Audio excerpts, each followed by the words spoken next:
السلام عليكم ورحمة الله وبركاته.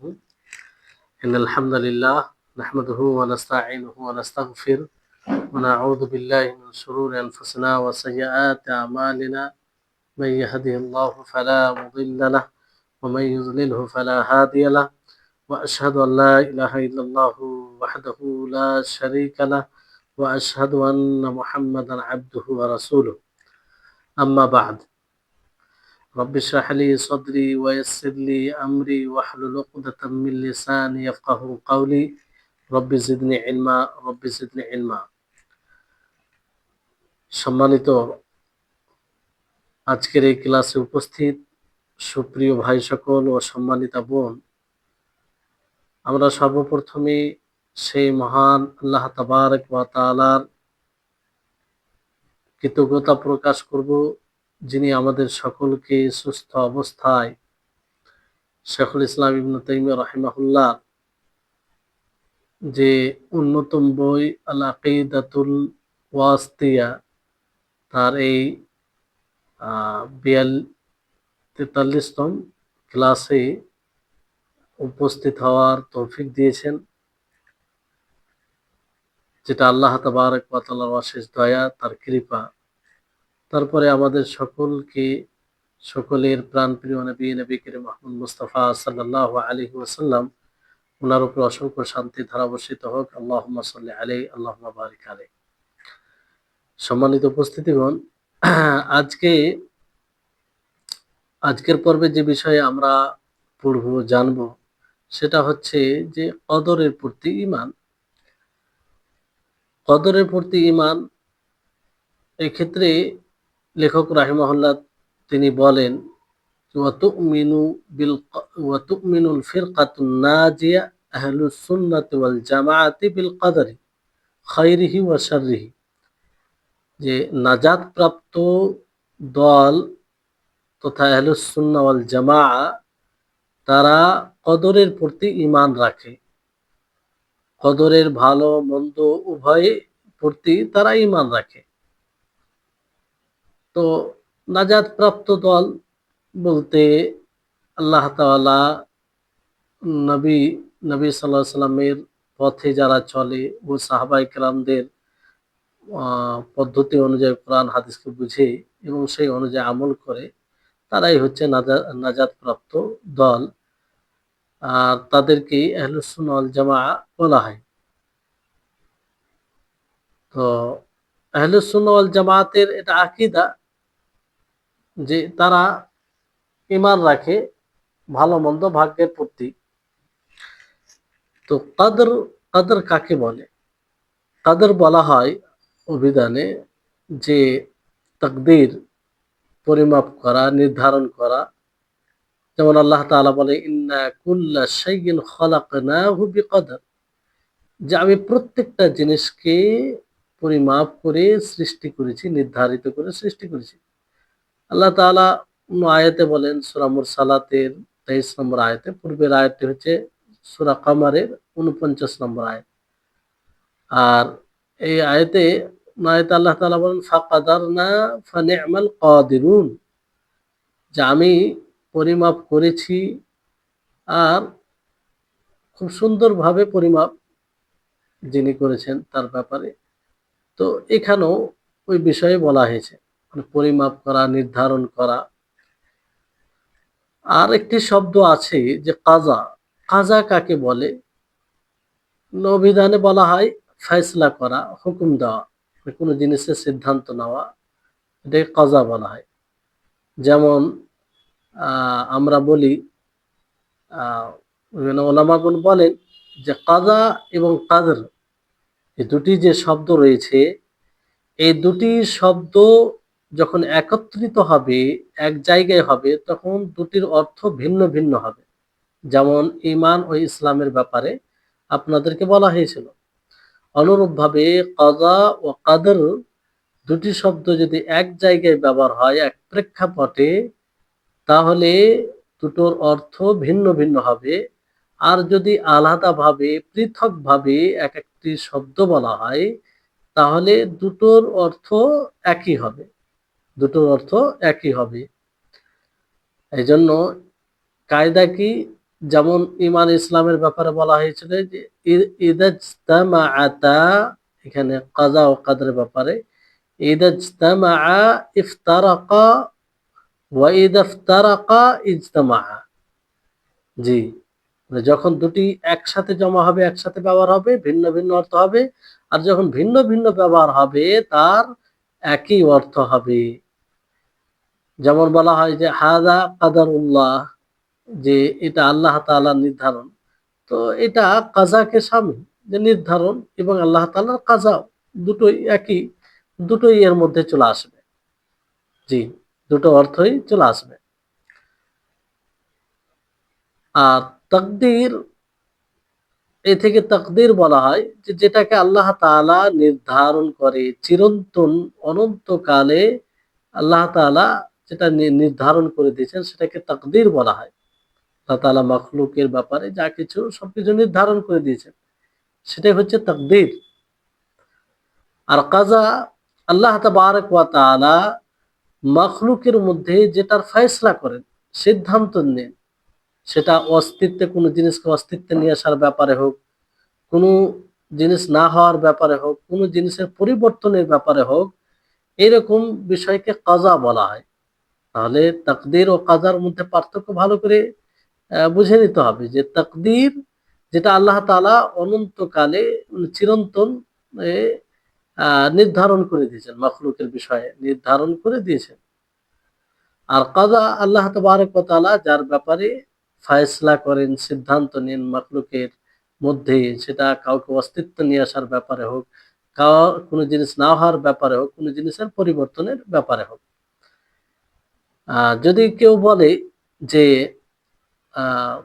কাজা, কাজা সেটা যেটা আল্লাহ তাবারক ওয়া তাআলা মাখলুকের মধ্যে ফয়সালা করেন, হয় কোনো জিনিসের অস্তিত্বের ব্যাপারে, না হওয়ার ব্যাপারে, পরিবর্তনের ব্যাপারে। আর কাদর যেটা পূর্বে পূর্বে হয়েছে, মানে আল্লাহ তাআলা নির্ধারণ করে দিয়েছেন। তো এই যে দুটো কথা আমরা বুঝলাম, যে এই থেকে বোঝা যাচ্ছে যে কাদর আগে হয়েছে, আল্লাহ তাআলা আগে নির্ধারণ করেছেন, তারপর ফয়সালা করেছেন। তো একটি আয়াত আছে, সে আয়াতে এর বিপরীত অর্থ বাহ্যিকভাবে বোঝা যায়। আল্লাহ তাআলা সূরা ফুরকানের ২ নম্বর আয়াতে বলে ওয়া খালাকা কুল্লা শাইইন ফাকাদ্দারাহু তাকদীরা, যে আল্লাহ তাআলা প্রত্যেকটা জিনিসকে সৃষ্টি করেছেন এবং সেটা নির্ধারণ করেছেন। তো এখানে বাহ্যিকভাবে এই আয়াতে প্রথমে কি বলা হয়েছে যে খালাকা কুল্লা শাইইন, তো প্রত্যেকটা জিনিসকে সৃষ্টি আল্লাহ তাআলা করেছেন, তো সৃষ্টি এটা কাজা। তারপর তাকদীরের কথা এনেছেন ফাকাদ্দারাহু তাকদীরা, তো আগে সৃষ্টি, আগে কাজা চলে এসেছে, অথচ আগে তাকদীর হবে তারপর কাজা হবে। তো এর উত্তর দুই ভাবে দেওয়া যায়।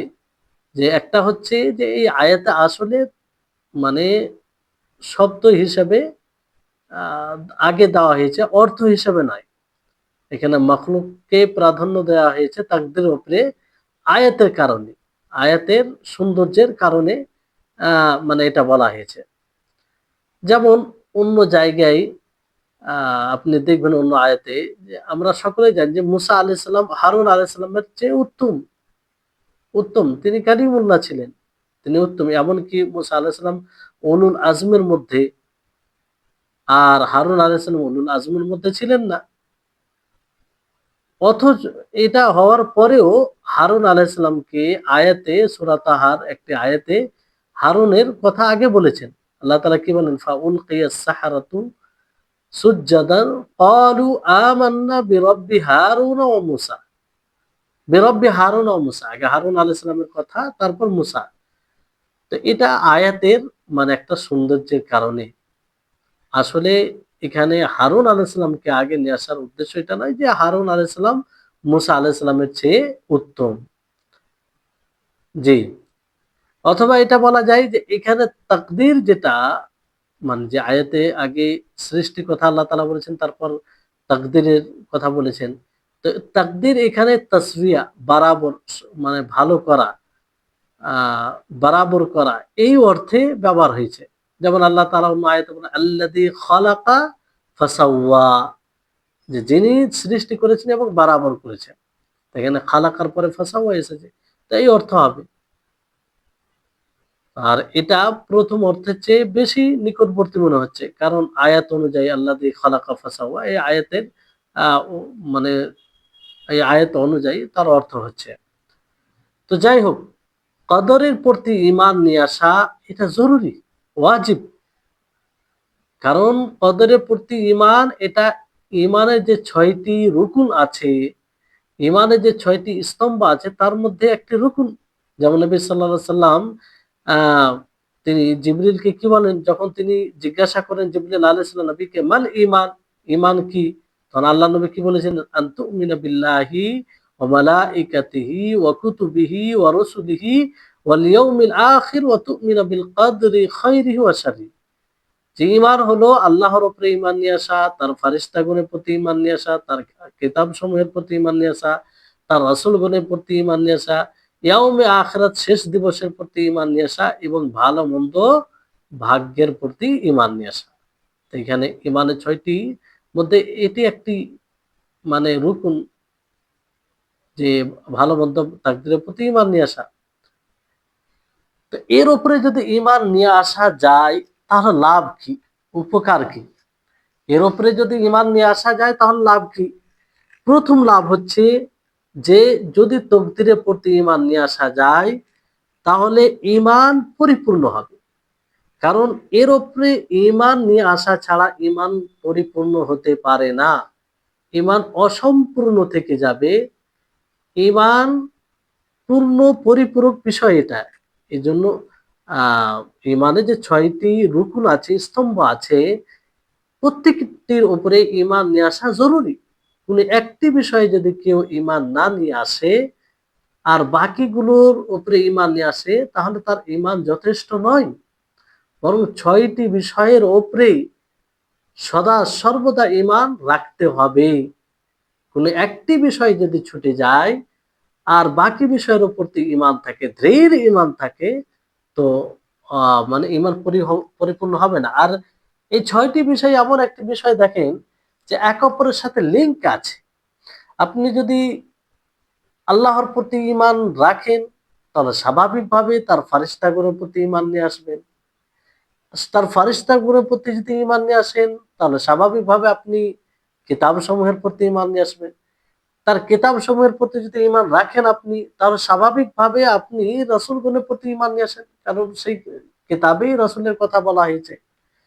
যখন আপনি রাসূলগণের প্রতি ঈমান নিয়ে আসবেন, তখন ইয়াউমে আখিরাত, শেষ দিবসের প্রতি আপনি স্বাভাবিকভাবে ঈমান নিয়ে আসবেন। কারণ আমাদেরকে কে খবর দিয়েছে শেষ দিবসের ব্যাপারে, কিয়ামতের ব্যাপারে?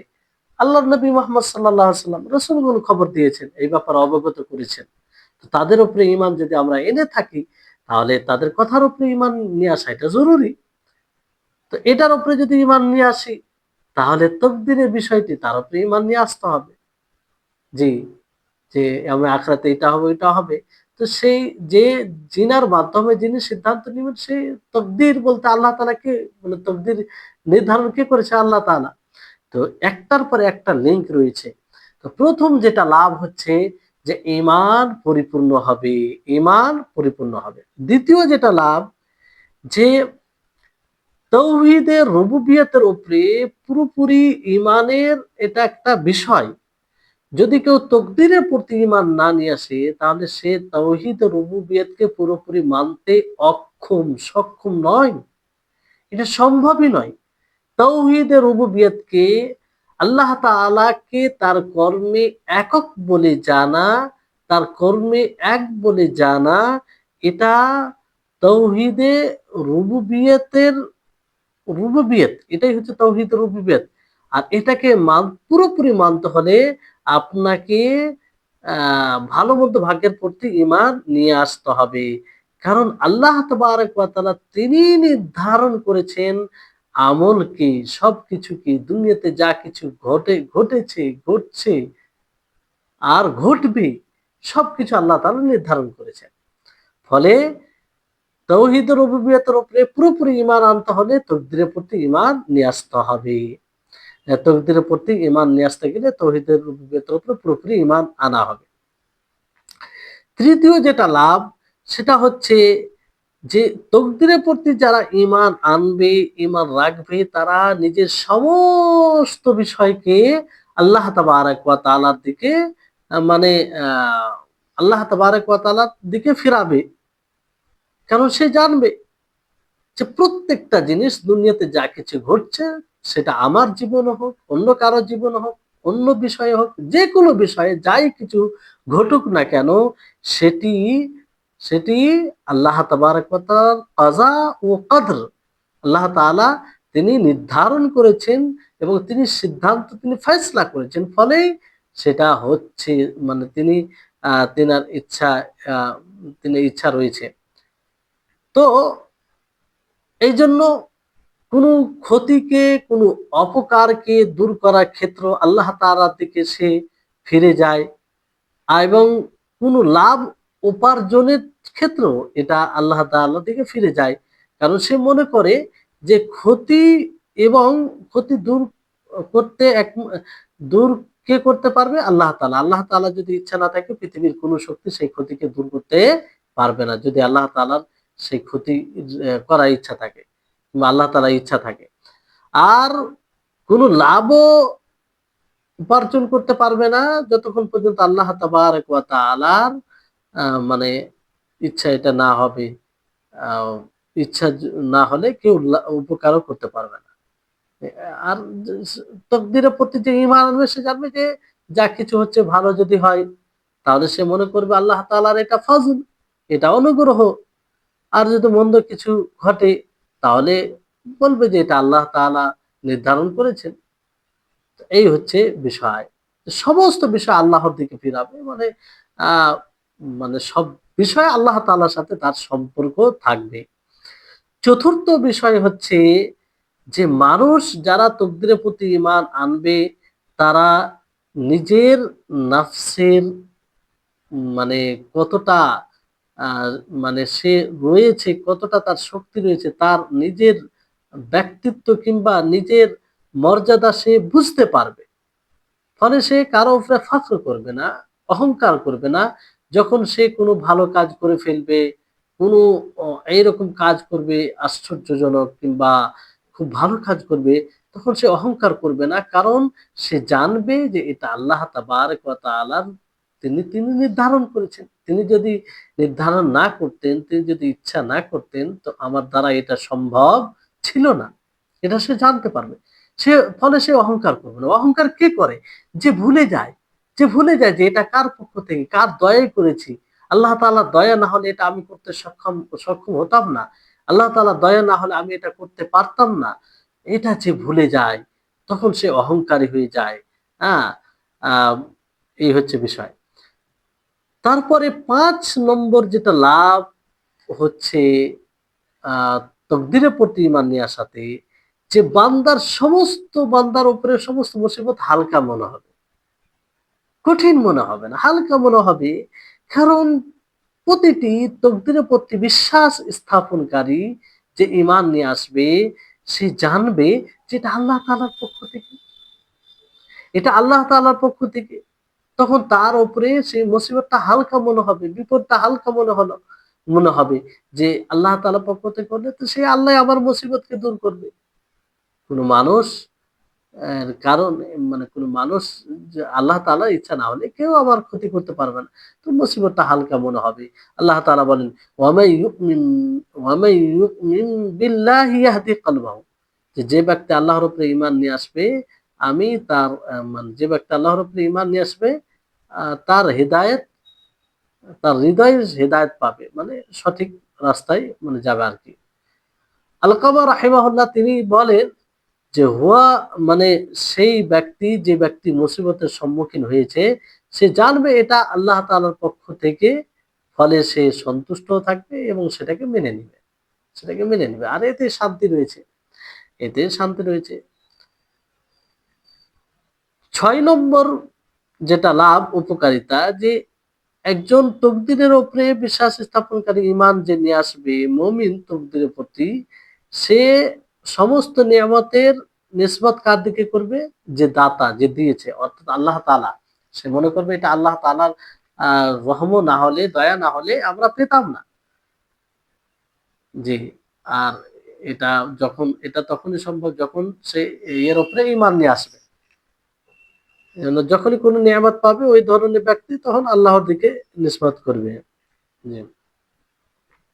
এজন্য দেখবেন অনেকেই যারা তকদিরের প্রতি ঈমান নিয়ে আসে না, তারা বিভিন্ন যখন ভালো জিনিসের সম্মুখীন হয়, তখন মাখলুকের দিকে নিসবত করে, "আরে আমি অমুক নেতার জন্য এরকম হয়েছি, অমুক নেতা জন্য আমি এই ক্ষতি থেকে বেঁচেছি, অমুক নেতা আমাকে বাঁচিয়েছে।"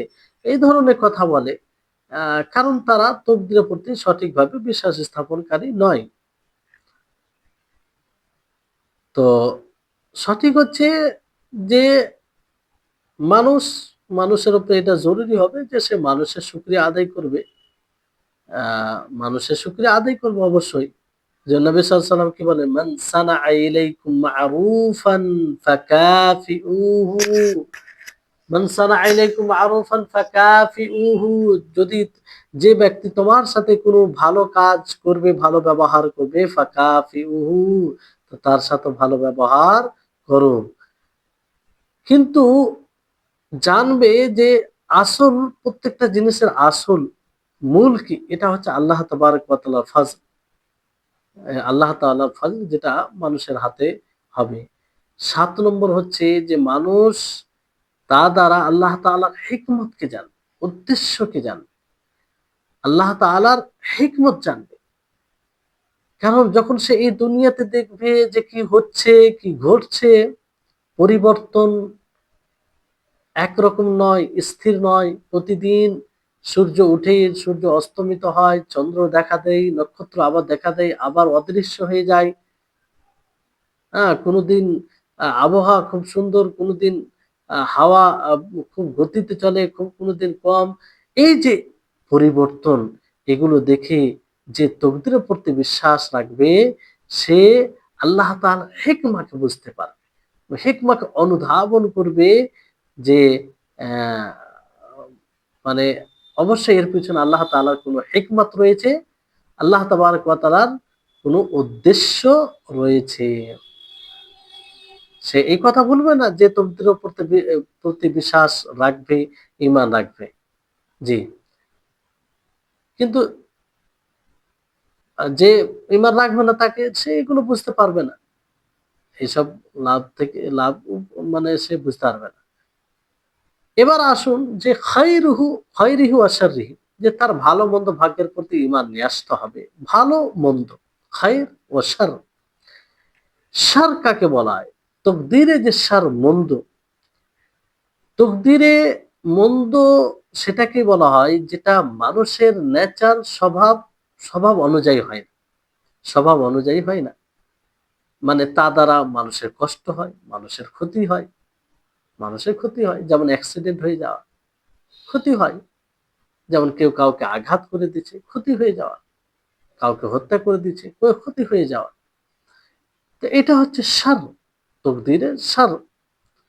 আর খায়ের যেটা মানুষের নেচার স্বভাব অনুযায়ী হয়। যাতে মানুষের কল্যাণ হয়। মানুষ খুশি, আনন্দ অনুভব করে। আর এই সবগুলো আল্লাহ তাবারাক ওয়া তাআলার পক্ষ থেকে। তো যদি বলা হয় তো যে আল্লাহ তাবারাক ওয়া তাআলার তাকদীরে শার, মন্দ রয়েছে। তাকদীর কার পক্ষ থেকে? আল্লাহ তাআলার পক্ষ থেকে। তো নবী তো নবী সাল্লাল্লাহু আলাইহি ওয়াসাল্লাম কি বলছে? আশ-শাররু লাইসা ইলাইহি, যে কোনো মন্দ জিনিসের নিসবত আল্লাহ তাআলার দিকে করা যাবে না। অথচ শার তাকদীরে রয়েছে। আর তাকদীর আল্লাহ তাআলা নির্ধারণ করেছেন। তো এর উত্তর কি হবে? এটা একটা বড় সংশয়। এটা একটা বড় সংশয়। এর উত্তর হচ্ছে যে দেখেন, জিনিসটা ভালো করে বুঝবেন। এটা বুঝে গেলে অনেক বিষয়ে আপনার কাজে আসবে, বুঝতে সুবিধা হবে। আর আপনি নিশ্চিত হবেন যে মন্দ, এই যে তকদিরে যে মন্দ আছে, এটা আল্লাহ তাবারাক ওয়া তাআলা নির্ধারণ করা দিক থেকে মন্দ নয়। বরং সেটা যার জন্য নির্ধারণ করা হয়েছে, তার জন্য এটা মন্দ। তার জন্য মন্দ। কারণ আল্লাহ তাআলা নির্ধারণ করেছে। তো আল্লাহ তাআলা নির্ধারণ করা এটা মন্দ নয়, বরং যার জন্য নির্ধারণ হয়েছে তার জন্য এটা মন্দ, তার জন্য এটা মন্দ। আল্লাহ তাবারক ওয়া তাআলা নির্ধারণ করার ক্ষেত্রে এটা মন্দ নয়, বরং এটা স্বতন্ত্রভাবে করলেন।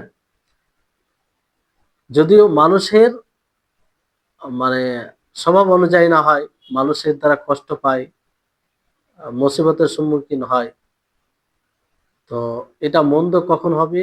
মাকদুর মানে যার জন্য নির্ধারণ করা হয়েছে। এই জন্য আমরা বলবো যেটা যার জন্য নির্ধারণ, যার উপরে এটা হবে, যার ঘটবে, সেটা হয় ভালো হবে না হয় মন্দ হবে। এই জন্য কাদেরকে ভালো বলা মন্দ বলা হয়। তো আল্লাহ তাবারক ওয়া তাআলা যতগুলো মন্দ জিনিস সৃষ্টি করেছেন, চুরি, ডাকাতি, জিনা, ব্যভিচার, অন্যায়, জুলুম, যতগুলো এগুলো রয়েছে, তো আল্লাহ তাবারক ওয়া তাআলা যে নির্ধারণ করেছে, অবশ্যই চুরি যেটা হয় সেটাও তকদিরে রয়েছে। তো এটা কি আল্লাহ তাআলা নির্ধারণ করা মন্দ? না। চুরি, ডাকাতি বলেন, যাই বলেন, ব্যভিচার, অন্যায় যা কিছু আছে, এটা আল্লাহ তাআলা তৈরি করেছেন, নির্ধারণ করেছেন কেন? যাতে মানুষকে পরীক্ষা করেন আল্লাহ তাআলা। আল্লাহ তাআলা এটা সৃষ্টি করেছেন, কিন্তু যে এটাকে করবে তার জন্য মন্দ, তার জন্য মন্দ, যে এটাকে করবে তার জন্য মন্দ। এই জন্য আল্লাহ তাবারক ওয়া তাআলা হেদায়েত ও জালালাত, হেদায়েত ও জালালাত দুটোকে সৃষ্টি করেছেন। এই জন্য আল্লাহ তাআলা বলেছেন যে হেদায়েতের পথে যাবে সে সফল হবে, যে জালালাতের পথে যাবে সে গুমরাহ পথভ্রষ্ট হবে। তো জালালাত, গুমরাহি, শরীয়ত বিরোধী যতগুলো কাজ আছে, এটা স্বতন্ত্রভাবে মন্দ নয়। এটা একটা, এটার পিছনে হিকমা রয়েছে। এটার পিছনে কি রয়েছে? হিকমা রয়েছে, যাতে বোঝা যায় যে আল্লাহ তাআলার সন্তুষ্টির খাতিরে কে কোনটা পথ অবলম্বন করছে। যদি এই জালালাত না থাকতো তো হেদায়েত কি বোঝা যেত? যে আল্লাহ তাআলা যেহেতু পরীক্ষা করার জন্য এই দুনিয়াতে আমাদেরকে পাঠিয়েছেন, তার ইবাদত করার জন্য। আর ইবাদতের মধ্যে সবকিছু চলে আসে। ইবাদতের মধ্যে এটাও চলে আসে যে তিনি যা আদেশ করেছেন সেটা পালন করা, যা থেকে নিষেধ করেছেন তা থেকে দূর থাকা, তা থেকে দূর থাকা। তো যদি আল্লাহ তাআলা আহ, যা থেকে নিষেধ করেছেন তিনি সেটা সৃষ্টি করতেন না করতেন, তাহলে কিভাবে এটা পরীক্ষা হতো? জি, তাহলে মন্দকে, আল্লাহ তাআলার মন্দকে সৃষ্টি করা এটা মন্দ নয়, এটা হিকমাতের, এর পিছনে বড় হিকমা রয়েছে, বড় হিকমা রয়েছে। মন্দ কোথায়? মন্দ যে যখন করবে, চুরি, ডাকাতি, ব্যভিচার, যখন কোনো ব্যক্তি ব্যভিচার করবে তখন তার জন্য এটা মন্দ। কোনো ব্যক্তি চুরি করবে তার জন্য এটা মন্দ। কোনো ব্যক্তি অন্যায় করবে, কাউকে হত্যা করবে, তার জন্য এটা মন্দ। আল্লাহ তাআলা যে চুরি, এই গুণ কিংবা ডাকাতি কিংবা ব্যভিচার এটা যে তৈরি করেছেন, এটা এটা বাজাতে খুব মানে স্বতন্ত্রভাবে এটাকে মন্দ বলা যায় না। এটা একটা বিষয়, যে যে করবে তার জন্য মন্দ, যে করবে তার জন্য মন্দ। যেমন অনেক বিষয় আমরা তৈরি করে থাকি, আমরা তৈরি করে থাকি অনেক বিষয়। তো যেমন ধরেন যে চাকু রয়েছে, সেই চাকুটা মানে চাকুটাকে তো আমরা মন্দ বলতে পারি না। এটা যখন আমরা মন্দ কাজে কাউকে চাকু দ্বারা আঘাত করব, তখন যে আঘাত করবে সে মন্দ হবে, তার জন্য এই কর্মটা মন্দ হয়ে যাবে, মানে তার জন্য এটা মন্দ হবে। তো আল্লাহ তাবারক ওয়া তাআলা যেগুলো শার, মন্দ নির্ধারণ করেছেন, সৃষ্টি করেছেন, সেটা স্বতন্ত্রভাবে মন্দ নয়। এই জন্য আল্লাহ নবী মুহাম্মদ সাল্লাল্লাহু আলাইহি ওয়াসাল্লাম কি বলেছেন? আশ-শাররু লাইসা ইলাই, আশ-শাররু লাইসা ইলাই, যে মন্দের নিসবত আল্লাহর দিকে করা যাবে না। আল্লাহ কখনো মন্দ জিনিসকে মন্দ, আল্লাহ কখনো মন্দ করেন না। মন্দ যেগুলো সৃষ্টি করেছেন আল্লাহ তাআলা, এটা একটা মাসলিহাত, হিকমা। আল্লাহ তাআলা হাকিম, আল্লাহ তাআলা হাকিম। তাহলে বিষয়টি আশা করি আপনারা বুঝতে পারছেন ভালোভাবে, বোঝার চেষ্টা করবেন। তো মাকদুর হিসাবে যার উপরে এটা ঘটবে, যে করবে তার হিসাবে এটা মন্দ। আল্লাহ তাআলার নির্ধারণ হিসাবে, তার তকদির হিসাবে এটা মন্দ নয়। মাকদুর বলতে যার ক্ষেত্রে হবে তার হিসাবে মন্দ। যে যেমন আল্লাহ তাবারক ওয়া তাআলা বলেন, যাহারাল ফাসাদু ফিল বাররি ওয়াল বাহরি বিমা কাসাবাত আইদিন নাস লিয়ুযীকাহুম বা'দাল্লাযী আমিলু। যে এই বিপর্যয় স্থলে, সমুদ্রে, সাগরে যে বিপর্যয় হয়, আল্লাহ তাআলা বলছেন মানুষের হাতের এটা কৃতকর্মের ফল। কেন? লিয়ুযীকাহুম, যাতে তাদেরকে তাদের আমলের কিছু আমলের আযাবের স্বাদ গ্রহণ করায়। তো এখানে দেখেন মন্দ বিপর্যয় কেন কেন এলো? মানুষের কর্মের ফলে। আল্লাহ তাআলা সৃষ্টি করেছেন মন্দ, কিন্তু মন্দটা কেন হলো? মানুষের কর্মের ফলে। আর কেন মানুষ মন্দের সম্মুখীন হলো? যাতে আল্লাহ তাআলা তাদেরকে আযাবের, তাদের কর্মের শাস্তি মানে দেয়, যাতে তারা সতর্ক হয়। তো এটা তো এখান থেকে এটা স্পষ্ট হচ্ছে যে আল্লাহ তাআলা মন্দ সৃষ্টি করে একরকম করলেন যে এটা হয়ে যাতে সতর্ক হয়ে যায়। তাই আয়াতে আল্লাহ তাআলা এটা স্পষ্ট করেছেন, কারণ উদ্দেশ্য এটা বললেন যে উদ্দেশ্য কি? যাতে আযাবের স্বাদ গ্রহণ করে। আযাবের স্বাদ গ্রহণ করলে আগামীতে যেন না করে। তো ফাসাদ, সৃষ্টি, বিপর্যয়, এটা বলেন এটা হচ্ছে মন্দ। কিন্তু তার কারণ কি দুনিয়াতে ঘটার? আল্লাহ তাআলা ফাসাদকে সৃষ্টি করেছেন, কিন্তু মানুষের উপরে ফাসাদ আছে কিসের কারণ? তার আমলের কারণে। উদ্দেশ্য কি? আল্লাহ তাআলা সেটাও বলেন যে লিয়ুযীকাহুম বা'দাল্লাযী আমিলু লাআল্লাহুম ইয়ারজিউন, যে যাতে তাদেরকে তাদের কিছু আমলের আযাব স্বাদ গ্রহণ করে করায়, যাতে তারা ফিরে আসে, তওবা করে। তো জমিনেও, সাগরে কিংবা এইগুলো যতগুলো বিপর্যয় আসে এর হিকমা রয়েছে। সেটা স্বতন্ত্রভাবে আমরা মন্দ বলতে পারি না। এর পিছনে হিকমা রয়েছে, বড় হিকমা রয়েছে। জি। তো এইভাবে যদি দেখা যায়, তো এটাও কল্যাণকর। আল্লাহ তাআলার তাকদীর নির্ধারণ করা এটা কল্যাণকর। এটা শার নয়, এটা মন্দ নয়। মন্দ হচ্ছে যে করবে তার জন্য এটা মন্দ। আল্লাহ তাবারক ওয়া তাআলা যে নির্ধারণ করেছেন, সৃষ্টি করেছেন, এটা মন্দ নয়, এটা মন্দ নয়। অনুরূপভাবে মাআসি, গুনাহ, যতগুলো গুনাহ রয়েছে, পাপ রয়েছে, এগুলো মন্দ। পাপ, গুনাহ, কুফরি, এগুলো মন্দ। আর এটা আল্লাহ তাআলার তাকদীর, এটা আল্লাহ তাআলার তাকদীর, মানে আল্লাহ তাআলা এটাকে নির্ধারণ করেছেন। কিন্তু এই পাপ বলেন, কুফরি বলেন, এটাকে এক হিকমতের কারণে, মহা হিকমতের কারণে আল্লাহ তাআলা এটা নির্ধারণ করেছেন। মহা হিকমত, যদি এই কুফরি না থাকতো আর মাসে গুনাহ না থাকতো, তাহলে শরীয়তের কি মানে কোনো লাভই ছিল না। মানে বিকল্প না থাকলে তো মানুষ করবে না। যেমন ফারিস্তাগণ দেখেন, যে ফারিস্তা, তাদের মধ্যে মন্দ করা বৈশিষ্ট্য আল্লাহ তাআলা দেয়নি, তো মন্দ করে না, মন্দ করবে না স্বাভাবিকভাবে। তারা সবসময় আল্লাহ তাআলা ইতাআত করে, কারণ ওই দুটো গুণ আল্লাহ তাআলা তাদেরকে দেয়নি। কিন্তু মানুষকে দুটোই করার স্বাধীনতা দিয়েছে। স্বাধীনতা মানে দুটোই করার শক্তি দিয়েছে আল্লাহ তাআলা। তো যদি এই দুনিয়াতে কুফর ও মাআসি কে আল্লাহ তাআলা তৈরি না করতেন, নির্ধারণ না করতেন, তাহলে এই শরীয়তের কোনো মানেই দাঁড়াতো না, কোনো অর্থই দাঁড়াতো না, বাতিল হয়ে যেত। মানুষ অনর্থক অনর্থক হতো তখন। জি, তাহলে বিষয়, আশা করি বিষয়টি একটু হলেও স্পষ্ট হয়েছে আপনাদের জন্য। এবার ঈমান, ভালো মন্দ ভাগ্যের প্রতি ঈমান, এটা মানে শামিল করে যে মাকদুর, মানে যার উপরে যে করবে তার ক্ষেত্রে ভালো মন্দ, মানে এই জন্য মাকদুর মানে যে করবে তার ক্ষেত্রে দুই দুই প্রকার বলা হয়। একটা হয়, আপনারা পূর্ব হয়তো কোথাও পড়েছেন, যে কাউনি, যেটা হচ্ছে যে কাউনি, একটা হচ্ছে শারঈ। মাকদুর কাউনি বলতে কি, যে আল্লাহ তাবারক ওয়া তাআলা যেটা আপনার উপরে মানে মুকদ্দার করেছেন, নির্ধারণ করেছেন,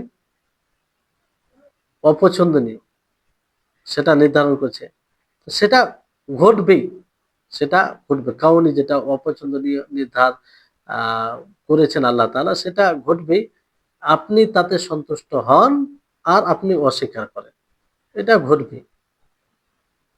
যেমন শীত, শীতকাল, প্রবল শীত আপনি অপছন্দ করছেন, এটা আল্লাহ তাবারক ওয়া তাআলা নির্ধারণ করেছেন, এটা ঘটবে।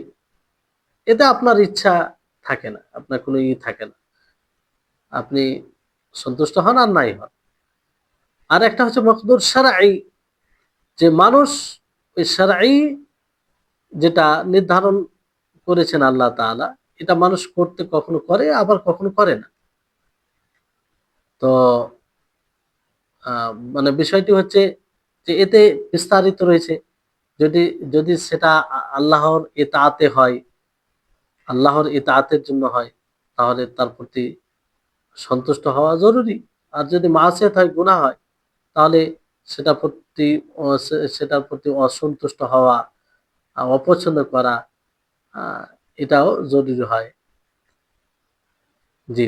যেমন আল্লাহ তাবারক ওয়া তাআলা বলেন, "ওয়ালতাকুম মিনকুম উম্মাতুন ইয়াদউনা ইলাল খায়র ওয়া ইয়া'মুরুনা বিল মা'রুফ ওয়া ইয়ানহাউনা আনিল মুনকার", যে তোমাদের মধ্যে একটি দল উম্মত হওয়া উচিত যারা খায়েরের দিকে আহ্বান করবে, কল্যাণের দিকে, আর মারুফ থেকে নিষেধ করবে, মারুফের আদেশ দিবে, মারুফের আদেশ দিবে, আর মুনকার থেকে নিষেধ করবে। তো এখান থেকে জরুরি হচ্ছে যে আমরা যতগুলো আল্লাহ তাবারক ওয়া তাআলা তিনি ফয়সালা করেছেন, নির্ধারণ করেছেন, তার উপরে আমরা ঈমান নিয়ে আসবো যে এটা আল্লাহ তাবারক ওয়া তাআলার ফয়সালা। জি, আমভাবে এটা, যে আল্লাহ তাআলার যে যা কিছু ঘটছে, যে আল্লাহ তাআলার পক্ষ থেকে, এটা আমরা মেনে নেব, সেটাই। তো এই হচ্ছে বিষয়। এবার আসুন যে ঈমান বিল কদর এর ধাপ রয়েছে, এর ধাপ রয়েছে, স্তর রয়েছে। সেগুলোর বিবরণ, সেগুলোর কথা লেখক রাহিমাহুল্লাহ এখানে এনেছেন। যে এক হচ্ছে, তিনি বলছেন, ওয়াল ঈমান বিল কদরি আলা দারাজাতাইন কুল্লু দারজাতিন তাতাযাম্মানু শাইআন, যে কদরের প্রতি ঈমান, তকদিরের প্রতি ঈমান দুইটি ধাপ, দুইটি ধাপের উপরে। আর প্রত্যেকটি ধাপ দুটো বিষয়কে শামিল করে, দুটো বিষয়কে শামিল করে। মানে এখানে লেখক রহিমানা এটা বিভক্ত করছে ইখতিলাফের কারণে। আহ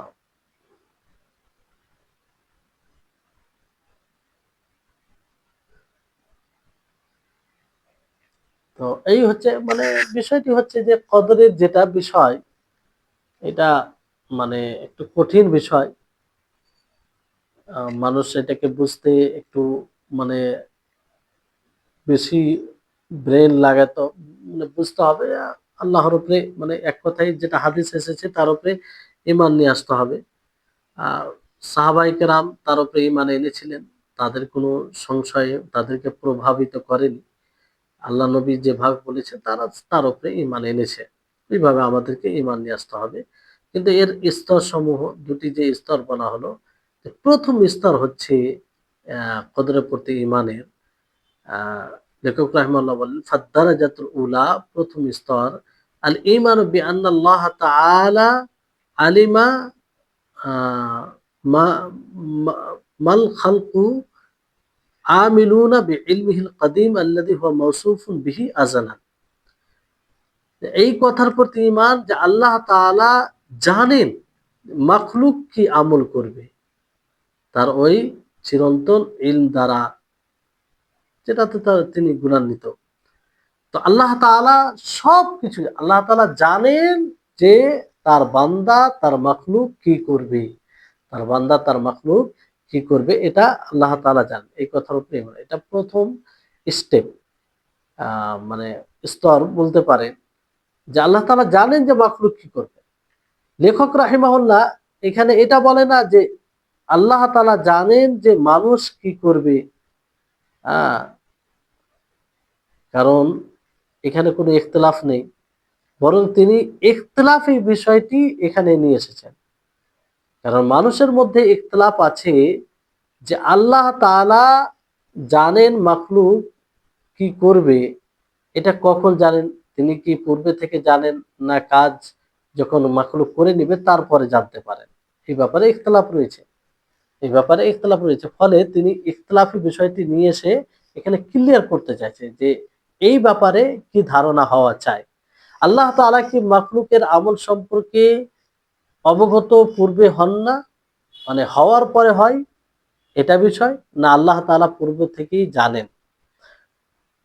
তো এই ব্যাপারে সালাফে সালেহিন ও আইম্মা সালাফ তাদের যেটা মানে মানহাজ, কিংবা তারা যেটাকে যেটা বলেছেন যে আল্লাহ তাবারক ওয়া তাআলা তিনি তার চিরন্তন অনন্ত অনন্ত জ্ঞান দ্বারা সেটা জানে।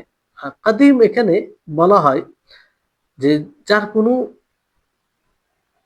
মানে প্রথম, মানে যে কখন শুরু করেছে প্রথম, এর কোনো প্রথম নেই, এর কোনো প্রথম নেই, মানে এমন সময় যেটার শুরু শেষ বলা যায় না, শুরু শেষ বলা যায় না। এখানে কাদিম এই অর্থে, কিন্তু কাদিম স্বাভাবিক যেটা আবিধানিক অর্থে আসে, যে কোনো জিনিসের তুলনায় কাদিম হয়, পুরানা হয়। যেমন আয়াতে বলা যায় হাত্তা আদাকাল উরজুনিল কাদিম, যে শুষ্ক খেজুরের মতো সে ফিরে আসে, এমনকি। তো এটা তো চিরন্তন নয়, চিরন্তন নয়, কারণ নিসবত কোনো কোনো জিনিসের তুলনায় এটা মানে পুরাতন বলা যেতে পারে। তো আল্লাহ তাবারক ওয়া তাআলা এতে গুণান্বিত যে তিনি মাখলুক কি আমল করবে সেটা তিনি অনন্ত চিরন্তন ভাবে জানেন, যার কোনো প্রথমের শেষ নাই। তিনি জানেন এক কথায় যে তার বান্দা কি আমল করবে, কোন দিনে করবে, কোন জায়গায় করবে, তিনি চিরন্তন জ্ঞানে সেটা জানেন। এর উপরে আমাদেরকে ঈমান আনতে হবে, এইভাবে ঈমান আনতে হবে, এইভাবে ঈমান আনতে হবে। আর এর দলিল অসংখ্য দলিল আছে, যেমন কিতাব কোরআন থেকে দলিল আছে, সুন্নাহ থেকে দলিল আছে, আকল থেকে দলিল আছে, বিবেক থেকে যুক্তিগত দলিল আছে। কোরআন থেকে যেমন অনেক আয়াত রয়েছে যে আয়াতগুলোতে ব্যাপকভাবে বলা হয়েছে আল্লাহ তাআলা বলেন আল্লাহু বিকুল্লি শাইইন আলিম, আল্লাহ তাআলা প্রত্যেকটা জিনিসকে জানেন, সকল বিষয়ে জানেন। আল্লাহ তাআলা অন্য আয়াতে বলে ইন্নাল্লাহা কানা বিকুল্লি শাইইন আলিমা, নিশ্চয় আল্লাহ তাবারক ওয়া তাআলা প্রত্যেকটা জিনিসকে জানেন।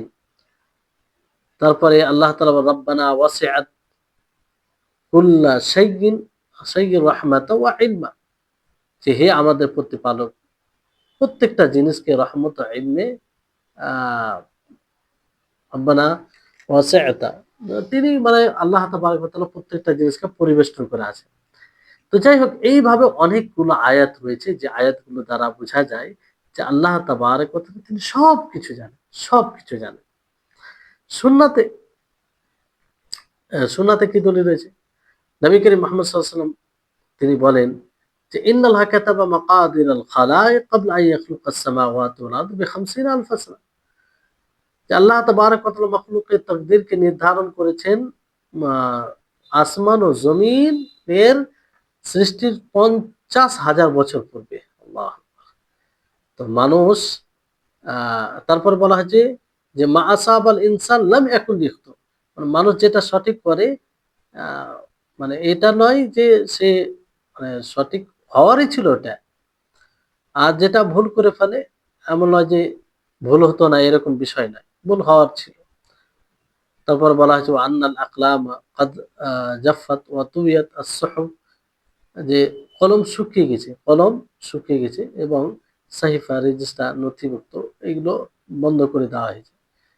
তো এখান থেকে এটা স্পষ্ট হয় যে আল্লাহ তাবারক ওয়া তাআলা তিনি পূর্ব থেকে জানেন। পূর্ব বলতে তার কোনো ই নাই, তিনি চিরন্তন ভাবে জানেন, যার কোনো প্রথমের শেষ নেই যে অমুক প্রথম বলা হবে। এই হচ্ছে বিষয়। সুন্নাত দ্বারা প্রমাণিত আর কোরআন দ্বারাও প্রমাণিত যেগুলো আয়াত শুনলেন। যুক্তিগত দলিল কি? যুক্তিগত দলিল হচ্ছে যে আল্লাহ তাবারক ওয়া তাআলা তিনি খালিক, তিনি স্রষ্টা, তিনি তৈরি করেছেন, তিনি সৃষ্টি করেছেন।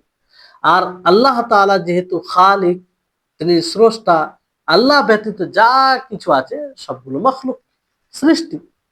তো স্রষ্টা সৃষ্টি, যিনি সৃষ্টি করেছেন তিনি স্রষ্টা, যাকে সৃষ্টি করা হয়েছে তিনি সে সৃষ্টি।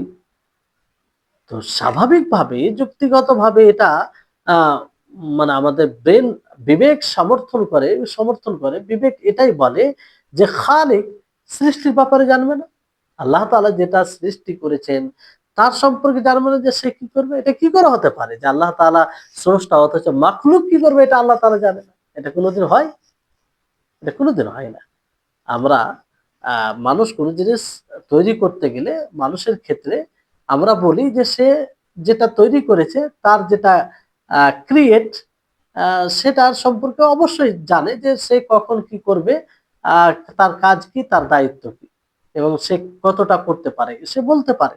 এটা যদি মানুষের ক্ষেত্রে হয়, তো যিনি মহান আল্লাহ তাআলা, যিনি সর্বশক্তিমান, তিনি সৃষ্টি সম্পর্কে জানবে না? তিনি জানবে না যে আমার বান্দা, তিনি জানবে না যে আমার বান্দা আগামীতে কি করবে? এটা জানবে না, এটা কি করে হয়? তো এটা আমাদের বিবেকও বলে যে আল্লাহ তাআলা সবকিছু জানেন, আল্লাহ তাআলা সবকিছু জানেন। যে এই জন্য আল্লাহ তাআলা ইশারা করেন এদিকে যে আলা ইয়ালামু মান খালাকা ওয়া হুয়াল লতীফুল খাবীর। হ্যাঁ, যিনি সৃষ্টি করেছেন সে কি জানে না? অথচ তিনি লতীফ, খাবীর, সূক্ষ্ম বিষয়কে তিনি জানেন, খাবীর তিনি। তো এই হচ্ছে তো আকল, বিবেক দ্বারাও এটা সমর্থিত বিষয়। আর আল্লাহ তাআলা চিরন্তন ভাবে জানেন, আল্লাযী হুয়া মাওসুফুন বিহি আযালান ওয়া আবাদা। চিরন্তন, এমনটা নয় যে তিনি জানতেন না তারপর জেনেছেন, এরকম বিষয় নাই, এরকম বিষয় নয়। আর তিনি ভুলে গিয়েছেন কিংবা ভুলেছেন দিয়ে জেনেছেন, এরকম বিষয় নাই। মানে মাখলুকের যেটা জ্ঞান হয়, মাখলুক যেটা জানে, জানার পূর্বে জেহালাত, অজ্ঞতা মানে ক্রস করে। একটা মানুষ যে কোনো বিষয় জানুক, পূর্বে একটা সময় ছিল সে জানতো না, পরে জানতে পেরেছে, এই জন্য বলে জেনেছে সে, মানে পূর্বে একটা সময় ছিল জানতো না। আল্লাহ তাবারক ওয়া তাআলার ক্ষেত্রে এটা নয়, আল্লাহ তাআলা তিনি চিরন্তন ভাবে জানেন। পূর্বে জেহালত, অজ্ঞতা গত হয়নি আল্লাহ তাআলার, আল্লাহ তাআলা চিরন্তন ভাবে জানেন। জেহালত, অজ্ঞতা কোনো মতেই এক মুহূর্তের জন্য আল্লাহর জন্য সাব্যস্ত করা যায় না। জেহালত, অজ্ঞতা এটা পরিপূর্ণতা নয়, এটা একটা ত্রুটি। সুবহানাল্লাহ, আল্লাহ তাআলা ত্রুটি থেকে মুক্ত।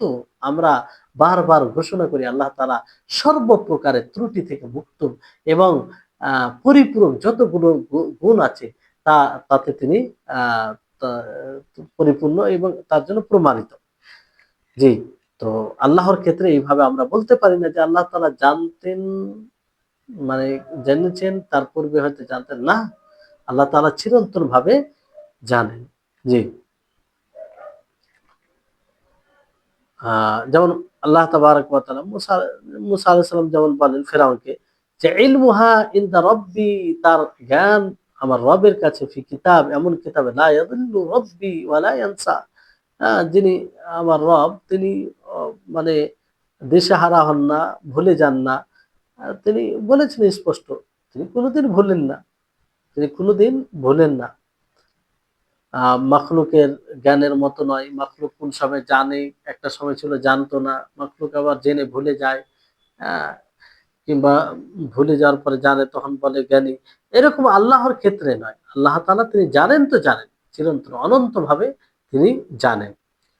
তাই জন্য আমাদেরকে এইভাবে ঈমান আনতে হবে যে আল্লাহ তাবারক ওয়া তাআলা তিনি জানেন যে তার মাখলুক কি করবে, তিনি চিরন্তন ভাবে সেটা জানেন, তিনি চিরন্তন ভাবে সেটা জানেন। জি। তো এই হচ্ছে আজকের দর্স। ইনশাআল্লাহ আমরা আগামীতে সে তকদিরের বিষয়ে পড়ব। যেহেতু একটু অন্য পয়েন্ট শুরু হবে, তো আগামী পর্বে আলোচনা করা এটা ভালো হবে। আল্লাহ তাআলা আমাদের সকলকে এসব বিষয়ে ভালোভাবে বোঝার তৌফিক দান করুন এবং এসব বিষয়ে যেন আমাদের হৃদয়ে কোনো প্রকারের সংশয় না আসে। আমরা যেন আল্লাহর প্রতি সুধারণা রাখি। আল্লাহ তাআলার যে গুণাবলী রয়েছে সে গুণাবলীকে বুঝতে পারি। আ আল্লাহ তাআলাকে খুশি করতে পারি এবং তার বিধান অনুযায়ী যেন আমরা জীবনযাপন করতে পারি। আল্লাহ তাআলা আমাদের সকলকে সার্বিকভাবে তৌফিক দান করুন। ওয়া আখির দাওয়ানা আনিল হামদুলিল্লাহি রাব্বিল আলামিন। আসসালামু আলাইকুম ওয়া রাহমাতুল্লাহি ওয়া বারাকাতুহু।